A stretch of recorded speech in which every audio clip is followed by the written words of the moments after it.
Milliseconds. Can you imagine such a short amount of time? Well, that's about as long as it takes for other people to form mental judgments about you. First impressions, if you will. Now, everyone here has made a first impression today, whether it was intentional or not.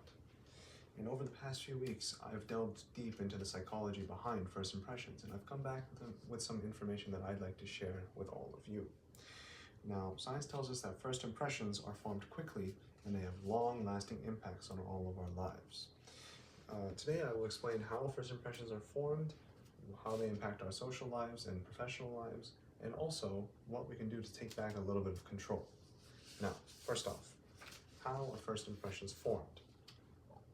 Well, according to the study published in the Psychology of Sciences journal by Willis and Todorov, our brains judge trustworthiness and likability within just 100 milliseconds of seeing somebody.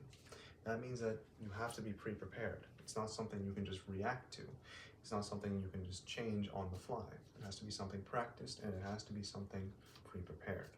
Now, another very important part is that first impressions are mostly non-verbal.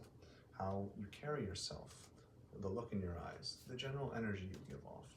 All of these things are what contribute to a good first impression. So now that we know what a good first impression is and how it's formed, let's explore a little bit of the effects that first impressions can have on our personal lives.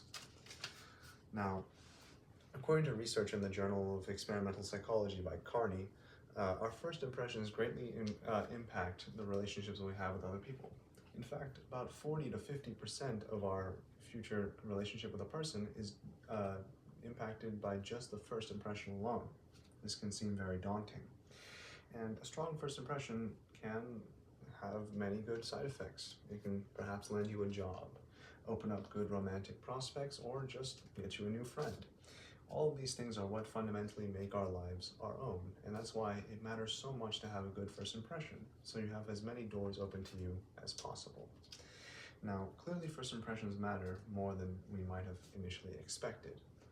Now, the real question is, what can we do about it?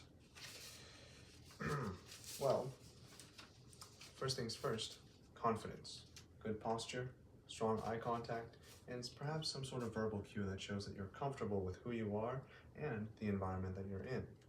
Now, a strong diagram that I can show you about this is this. Here we have two of the exact same people, but their posture and attitudes are very different. The person on the left is very open and happy, and the person on the right is much more reserved. And the person on the left seems much more approachable, which is what we want to try and get for our first impression. Now, confidence isn't all there is. Another important thing is mirroring the other person you're speaking to, reflecting back the energy they're giving to you.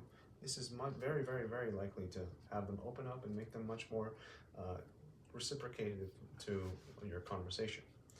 And finally, while it may seem like a broken record, authenticity is key. Being yourself is important not just because it's right, but because if people can tell that you're trying to be something you're not, it'll really, really, really hurt you in the long run. Now, finally, we've covered quite a bit in this past few minutes, and I'd like to go over it once again before we finish. We've explored the science behind first impressions and why they're so important. We know how first impressions are formed, we understand why they affect our social lives so strongly, and we've learned a little bit about what we can do to make them better. Now, I'd like to close off on a quote from one of my favorite authors, Mark Twain. He once said, "Clothes make the man, but naked people have no influence on society." At first, this may seem like just a comedic image that he conjured up to make a joke, but when you think about it, it's true. The things that we put on, not just our clothes, but our attitudes, personalities, and everything else, really do create our image, and our image is all that other people see of us. And as such, it's all that we have to give. And that's why it's so important to curate, perfect, and control our image. Now, thank you for listening to everything I've had to say today, and I hope your next first impression goes very well.